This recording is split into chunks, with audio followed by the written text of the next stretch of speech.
नमस्कार दोस्तों, स्वागत है आपका हमारे एक खास एपिसोड में। आज हमारे साथ जुड़े हैं एक खास शख्सियत जो सिंगरौली के एक प्रसिद्ध चार्टर्ड अकाउंटेंट है, मिस्टर पुरुषोत्तम गुप्ता। सर, स्वागत है सर हमारे चैनल में आपका। नमस्कार सर, आपसे हम कुछ अभी जैसे जुलाई का महीना चल रहा है और हमारे पास अभी हमने लाइब्रेरी में अपने प्रोग्राम स्टार्ट किया है करियर गाइडेंस का। तो हमारे स्टूडेंट्स बहुत सारे आते हैं जो बार बार कॉमर्स स्ट्रीम से जो पास हुए हैं और वो अपने करियर से जुड़े बहुत सारे सवाल जवाब करते हैं। तो हमने सोचा क्यों नहीं एक एक्सपर्ट्स से द्वारा ये सारी चीज़ें जानकारी उनसे साझा की जाए, क्योंकि उनका विस्तार हमारे चैनल से ज़्यादा लोगों तक संपर्क हो पाएगा तो ज़्यादा लोग को लाभान्वित कर पाएंगे हम लोग। तो सर, हमने 3 सेगमेंट में क्वेश्चन को रखा है। एक तो 12वीं जो कॉमर्स से पास होते हैं उनकी क्या क्या करियर से जुड़े संभावनाएं हैं, एक उस पर बात करेंगे। दूसरा बात करेंगे कि सीए बनने की क्या प्रक्रिया होती है, और तीसरी चर्चा हम करेंगे कि एक आम नागरिक को जीएसटी और अन्य करों के बारे में क्या क्या एक बेसिक इन्फॉर्मेशन रखना चाहिए, कब आईटीआर करना चाहिए, कब नहीं करना चाहिए, और अगर नहीं करते हैं तो क्या पेनल्टी होती है, क्या क्या दिक्कतें होती हैं, इन सब के बारे में हम लोग विस्तार से जानेंगे सर से। और आप लोग जुड़े रहें। तो सर, हमारा पहला क्वेश्चन है कि 12वीं पास करने के बाद अगर स्टूडेंट्स कॉमर्स के फील्ड में करियर बनाना चाहता है तो क्या क्या विकल्प होते हैं सर, क्या क्या कोर्स कर सकता है? देखिए, सबसे पहली बात ये कि अगर 12th के बाद क्या क्या किया जा सकता है, तो अगर हम अपने सेगमेंट से संबंधित बात करें सीए है तो 12th के बाद तो विद्यार्थी के पास कई ऑप्शंस हैं, चाहे वो कॉमर्स की ओर जाए, बीकॉम करे, या कि ग्रेजुएशन से संबंधित बीसीए करे, या कि बैंकिंग की ओर भी जाए, किसी सेक्टर को चुन सकता है। और अगर हायर एक्सपर्टीज की ओर जाना है तो विथ ग्रेजुएशन वो सीए, सीएस, आईसीडब्ल्यूए ऐसे कॉम्पिटेंट एग्जाम्स को जो है तो क्लियर करें। अगर कॉमर्स बैकग्राउंड का है तो मेरी सुझाव है कि ये इधर की ओर भी मूव करके एक्सपर्ट हो सकते हैं। तो सर, ऐसी भ्रांतियां होती हैं कि जो लोग कॉमर्स में 12th में बहुत अच्छे मार्क्स लाते हैं, क्या वही चार्टर्ड अकाउंटेंट्स कर सकते हैं सीए? अगर ऐसा नहीं, ऐसी कोई बात नहीं। जी सर, मतलब एक एवरेज स्टूडेंट भी हो, चाहे किसी स्ट्रीम का हो, चाहे कॉमर्स का हो, मैथ या कि किसी भी स्ट्रीम का हो, वो अगर सीए की ओर आगे सीए प्रोफेशन की ओर जाना चाहता है तो वो जा सकता है। ऐसा कोई भी बॉन्डेज नहीं है कि आप जो है कॉमर्स के हो तभी आप इस ओर जा सकते हैं। तो चार्टर्ड अकाउंट के लिए कोई भी सब्जेक्ट का बंदा होना चाहिए 12th में, कि कॉमर्स होना कंपलसरी है? नहीं, कोई भी सेक्टर का, कोई स्ट्रीम का हो, चाहे कॉमर्स से हो, चाहे मैथ, आर्ट, साइंस, किसी से भी बिल्कुल वो सीए की ओर आगे अप्रोच कर सकता है।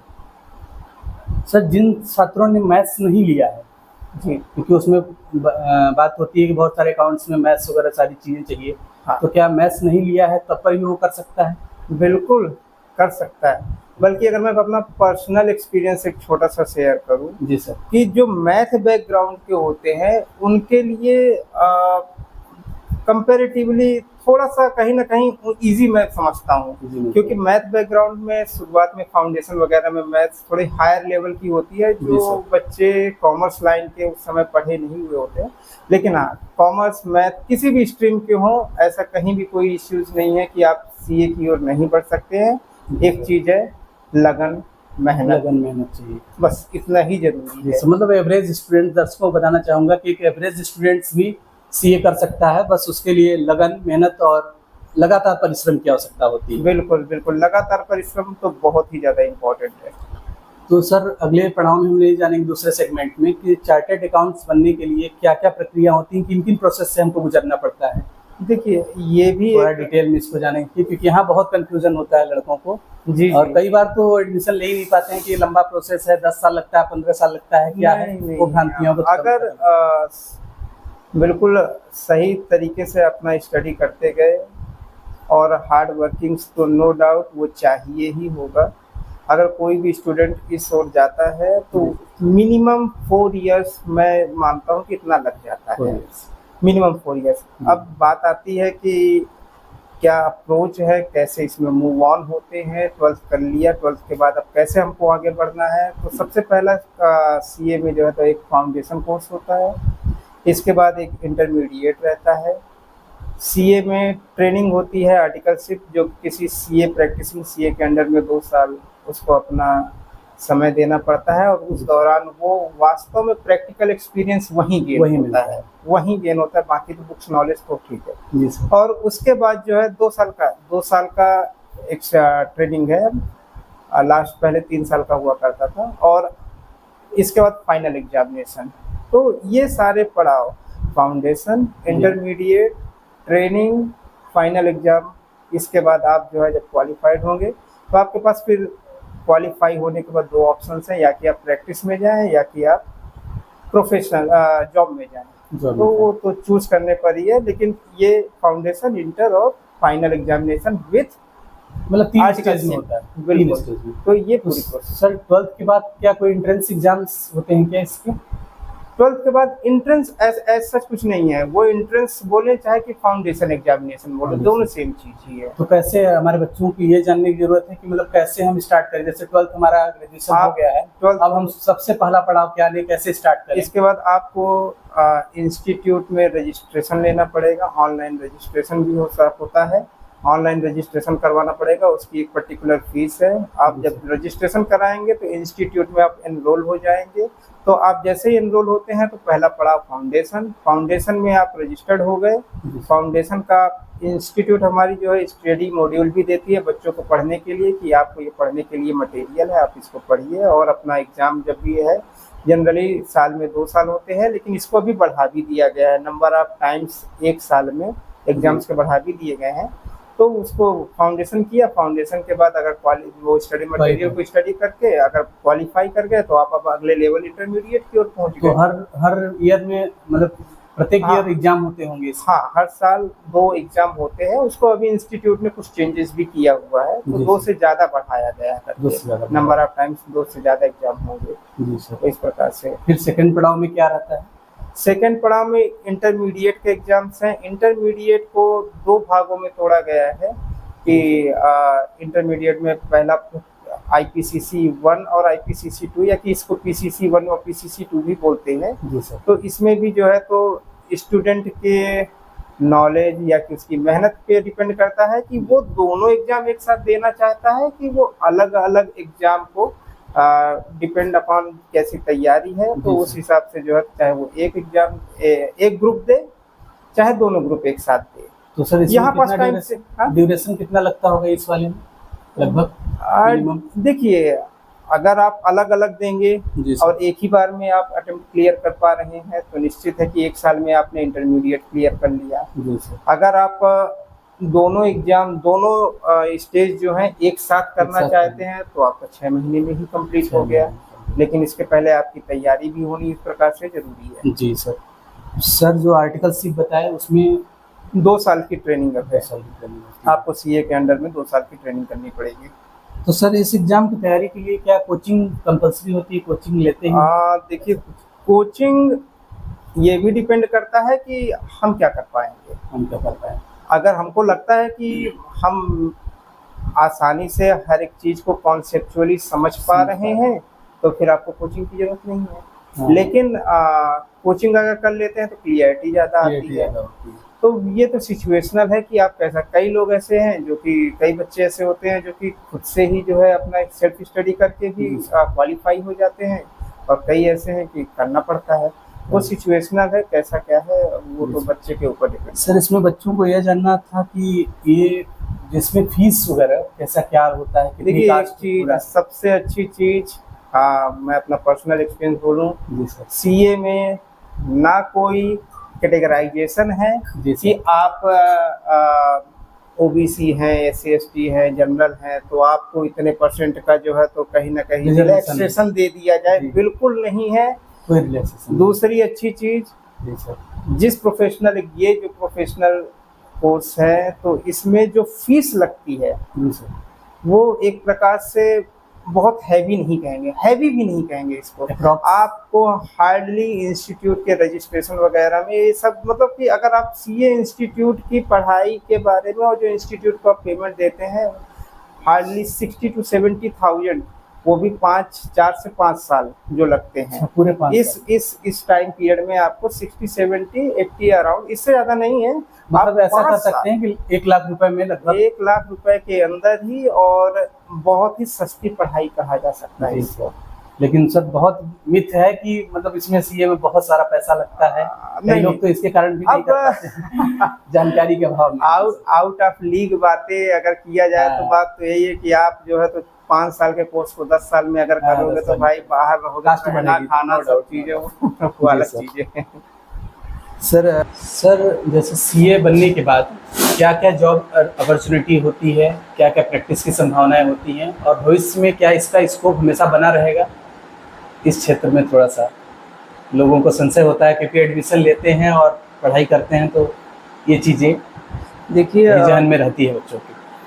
सीए क्वालिफाई होने के बाद 2 ऑप्शंस हैं, या कि जॉब में जाएं या कि अपना खुद का प्रैक्टिस चालू करें। जी सर। जॉब के लिए अगर आप जाना चाहते हैं और तो इसके लिए ज़रूरी है कि जो मेरा पर्सनल एक्सपीरियंस है कि ज़रूरी है कि आपके number of attempts final examination और जो पीछे के एग्ज़ाम हुए हैं इंटरमीडिएट वगैरह ये मिनिमम से मिनिमम हो। मिनिमम उस पर डिपेंड करेगा, क्योंकि अगर आपके कम से कम अटेम्प्ट्स हुए हैं पास होने के लिए तो मान के चलें कि आपको शॉर्ट लिस्टिंग हर एक कंपनी कर देगी। अगर एक अटेम्प्ट में आप हर एक एग्जाम को क्लियर करते गए तो शॉर्ट लिस्टिंग हर एक कंपनी कर लेगी। फिर आपके पास ऑप्शन रहेगा कि हमको किस में जाना है, प्रैक्टिस करना है या तो किस कंपनी में। नहीं, प्रैक्टिस में आपके पास ऑप्शन रहेगा कि हमको किस कंपनी में जॉब करना है। अगर आपके नंबर ऑफ, ये मेरा पर्सनल एक्सपीरियंस है, भले कोई कुछ करे। दूसरी चीज़ होती है कि प्रैक्टिस, अगर आपको लगता है कि आपको अपना खुद का चालू करना चाहिए प्रैक्टिस, या कि आप किसी सीए दूसरे सीए के साथ एज अ पार्टनर भी प्रैक्टिसिंग सीए हो सकते हैं कि भाई कोई फर्म है आप उसके साथ जुड़कर पार्टनरशिप फर्म करना चाहें, या कि कोई पहले से ही पार्टनरशिप फर्म है उसमें आप एक और पार्टनर की तरह इंट्रोड्यूस हो सकते हैं। तो ये डिपेंड करता है कि हमको क्या करना है, ये हमारी ऊपर है। हमको जॉब करना है कि प्रैक्टिस में जाना है, सबकी अपनी अपनी थॉट है। तो इसमें कहा नहीं जा सकता है कि, हालांकि दोनों बेस्ट हैं। और आफ्टर सीए फाइनेंशियली मुझे लगता है कि फ्री हो जाता है थोड़ा आदमी। सर इसमें गवर्नमेंट जॉब के लिए भी कुछ अपॉर्चुनिटी? बिल्कुल, जो गवर्नमेंट जॉब गवर्नमेंट सेक्टर्स के भी जो है तो कैंपस प्लेसमेंट्स होते हैं, उसमें भी पूरे ऑप्शंस हैं, पूरे CFO करके कुछ होते हैं क्या इस फील्ड में? बिल्कुल, इसमें भी CFO भी बन सकते हैं। ये तो किस कैटेगरी में, जनरली अकाउंटिंग और मैनेजरियल लेवल में भी सीए बनने के बाद सीए जो है तो अपना आगे वर्क करता है। तो 2 ओवरऑल चीज़ ये है, या हमको जॉब में जाना है या कि प्रैक्टिस में जाना है। जी सर। तो भविष्य में कह सकते हैं कि संभावनाएं बढ़िया है। और नो डाउट, क्योंकि जिस प्रकार से मार्केट है, GST आने के बाद तो काफ़ी कुछ सीए वगैरह, सीए लोगों का जो है, सीए या कि हम बोले सीए में सभी लोग की बात करेंगे जी सर, तो आफ्टर GST स्कोप बढ़ गए हैं, वर्क स्कोप काफ़ी बढ़ गया है। जी सर। और ऑडिट अपना एक कोर एरिया है, सीए का ही कोर एरिया ऑडिट है, और इंस्टीट्यूट इस चीज़ में सीए को ही जो है तो एक्सक्लूसिव राइट्स मिले हुए हैं इस ऑडिट वगैरह के लिए। तो ये तो बड़ी अच्छी चीज़ है जी। तो बच्चों को निसंदेह इस फील्ड में जाना चाहिए और अच्छा करना चाहिए। बिल्कुल। एक चीज़ सिंपल सी है जी, आप अगर मेहनत कर सकते हैं, आप अगर 4-5 साल समय दे सकते हैं जी, आप अगर सिर्फ बुक्स की ओर फोकस करें और अपनी ट्रेनिंग की ओर फोकस करें, आपके ये 4-5 साल आपके आगे के 35-40 साल को अच्छा कर देगा, ये निश्चित है। तो इसलिए हार्ड वर्किंग इम्पॉर्टेंट है, और ये जो सोशल नेटवर्किंग साइट, ये सब चीज़ों को थोड़ा सा किनारे रखना पड़ेगा। तो इसके बाद आपकी लाइफ अच्छी हो जाएगी, फिर आप बढ़िया रहेगा। हमको नहीं लगता कि कहीं से कहीं तक कोई दिक्कत है, कंटिन्यू मेहनत जरूरी है। सर एक क्वेश्चन ये है कि जन सामान्य का क्वेश्चन है कि GST क्या है, और GST कब कब उनको फाइल करना होता है, और ITR कब फाइल करना होता है? देखिए ये एक बहुत बड़ा विषय है जी सर। लेकिन बात ये है कि आपने पूछा है तो इसमें से बस आउटर लाइन की बस मैं बात किए दे रहा हूँ। जीएसटी इनडायरेक्ट टैक्स है।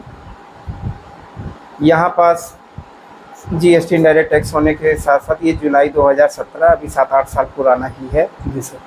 यहाँ पर माने कि जितने भी गुड्स हैं और जितने भी सर्विसेज हैं सभी में जीएसटी लागू होते हैं। कुछ चीज़ों को सरकार ने एग्जेम्पशन लिस्ट में रखा है जिस पे जीएसटी नहीं लगता है। नहीं लगता। ज़्यादातर वो खाने पीने के आइटम या कि कोई ऐसे आइटम्स जो कि जैसे हम बोल सकते हैं कि नहीं जो ऐसे आइटम जो कि पुअर लेवल के लोगों के लिए जो है तो ज़्यादातर कंजम्पशन होते हैं वहाँ, तो उन केसेस में सरकार ने जीएसटी का थोड़ा भार कम कर रखा है। जी। अगर आपने पेट्रोल डीजल की बात की तो अभी तक जीएसटी के दायरे में उसको नहीं लाया गया है। और एक छोटी सी बात और कर लेते हैं कि जीएसटी में सरकार ने एक बहुत बड़ी राहत दिया है कि भाई आप छोटे व्यापारी हो, आपको जीएसटी देने की अनिवार्यता नहीं है। जी। अगर आप ट्रेडर हैं, मैन्युफैक्चरर हैं, 40 लाख की लिमिट दिया है। इसका मतलब ये कि 40 लाख के नीचे आपका सालाना टर्नओवर जाता है तो आपको जीएसटी देने की अनिवार्यता नहीं है। और इसी प्रकार से सर्विसेज की बात करें तो सर्विसेज में 20 लाख है।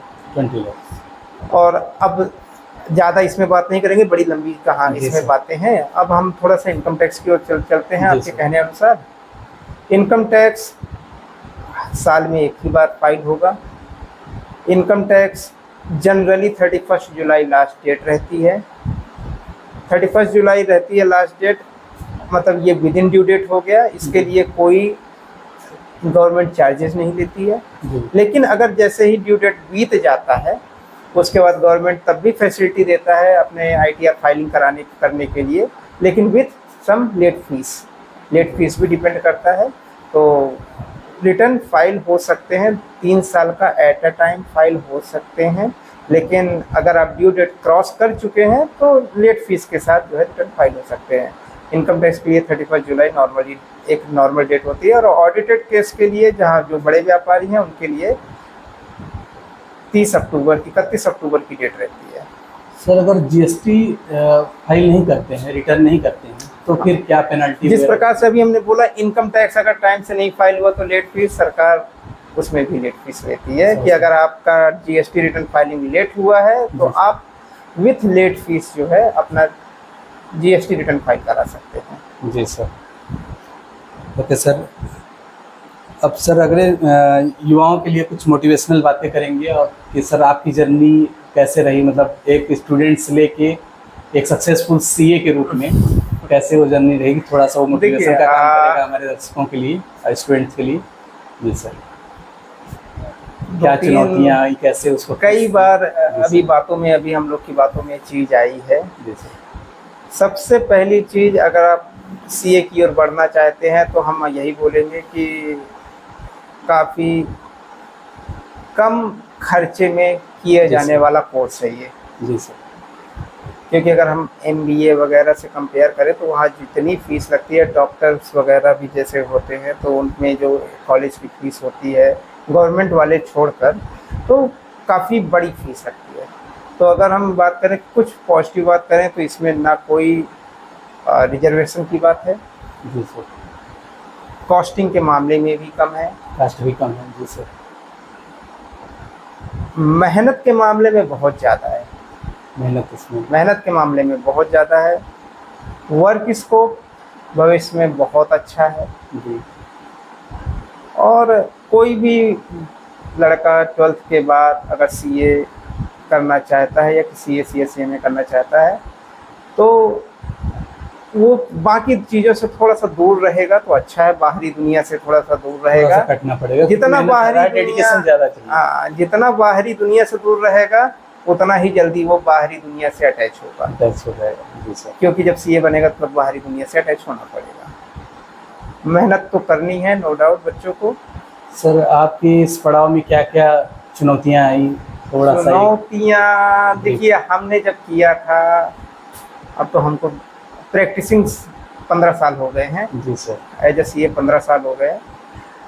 उसके पहले की अगर बात करें तो उस समय ऑफलाइन क्लासेस ही होती थी। इसका मतलब हमको कोचिंग क्लासेस अगर करना है, जैसे कि हमने किया, तो कोचिंग क्लासेस के लिए हमको हमारे आसपास सिटीज़ में, जहाँ से हम बिलोंग करते हैं, आसपास की सिटीज़ में नहीं है। अब नहीं हमको available। भोपाल, इंदौर या कि दिल्ली, किसी मेट्रो सिटी में ही मेट्रो की ओर जाना पड़ता है। जी सर। आजकल तो बच्चों को काफ़ी सुविधाएं हो गई, पेन ड्राइव क्लासेस अवेलेबल जी, हैं, जी। ऑनलाइन क्लासेस अवेलेबल हैं। तो कहीं से भी हमारी कर सकते जर्नी की बात किया जाए तो शुरू में वही ऑफलाइन क्लासेस के लिए बाहर जाना, वहाँ सीए फाउंडेशन, इसके बाद आगे के जो वो हमने बताया इंटरमीडिएट फाइनल करना। उस समय हम लोग का 3 साल का आर्टिकलशिप हुआ करता था, ट्रेनिंग और ट्रेनिंग मतलब ट्रेनिंग होती थी, हैं। मतलब बॉस से डरते भी थे। जी सर, जी सर। सर जब जॉब स्टार्ट किया आपने, प्रैक्टिस हाँ। स्टार्ट किया, तो उस समय भी बहुत सारी चुनौतियां कि अकेले कैसे करेंगे हाँ, सारी देखिए चीजें, और एक फिर चीज, ये बहुत अच्छा क्वेश्चन है जी सर। कि अभी तक हमारी बातों से ये लगा होगा कि सीए करना टफ है, जी लेकिन आप जब सीए बन जाओगे तब वो और टफ हो जाता है, जी। तब वास्तव में फाइट है। तब अगर आप जॉब में चले गए तो ठीक है, आपका तो एक फिक्स सैलरी पहले से ही निश्चित हो गई, लेकिन आप अगर प्रैक्टिस में गए तो आपको जीरो से चालू करना पड़ेगा। आपके पास अगर सहन शक्ति है तो आप बिल्कुल उस चीज़ को करिए। और ये भी सही बात है कि आप जब प्रैक्टिस में रहेंगे तो आपके लिए काफ़ी तेज़ी से ग्रोथ होगा, अगर आप अपने वर्किंग्स में ईमानदार रहे तो। जी क्योंकि देखिए हम लोगों में सीए प्रैक्टिस में हम कहीं एडवर्टीजमेंट भी नहीं कर सकते हैं। हमारा एडवर्टीजमेंट क्या है? Mouth publicity. हमने अगर और किसी आपका के लिए, हाँ, हमने अगर किसी के लिए अच्छा काम किया तो वो 2-4 लोगों को बोलेगा, और सजेस्ट करें। और इसी प्रकार से ही हम लोग की ग्रोथ है। और प्रैक्टिस अगर ईमानदारी से किए जी तो सर, निश्चित है कि ग्रोथ काफ़ी तेज़ी से रहती है इसमें। जी सर। तो इसमें आगे का भविष्य निश्चित बहुत अच्छा है। तो सर हमारे युवाओं को, हमारे स्टूडेंट्स को क्या सलाह देना चाहेंगे? सलाह देना चाहेंगे, अगर आप सीए की ओर मूव करते हैं तो आपको अपनी मेहनत और जितनी चीज़ें आपने मोबाइल को, मान लीजिए कि आपको सिर्फ और सिर्फ यूज करना है जी स्पेसिफिक पर्पज के ही लिए, जी। और अपनी पढ़ाई को ईमानदारी से करना है, और ट्रेनिंग भी ईमानदारी से करें, और ताकि आपके नंबर ऑफ अटेम्प्ट्स कम हो, और अगर आपके पास दोनों ऑप्शंस खुले हों कि जॉब में भी जाना हो तो आसानी से जाएं। देखिए नंबर ऑफ अटेम्प्ट्स ज़्यादा होते हैं तब भी इसका मतलब ये नहीं कि जॉब में नहीं जा सकते हैं, लेकिन चॉइस कम हो जाते हैं। चॉइस कम हो। तो आपके पास बहुत सारे ऑप्शंस हैं, लेकिन यही है कि आप 4 साल बढ़िया मेहनत करें, 4 से 5 उसके बाद आपका भविष्य, इसके बाद आप, मैं मानता हूँ कि इसके बाद अच्छा रहेगा। आपकी पूरी लाइफ अच्छी जाएगी।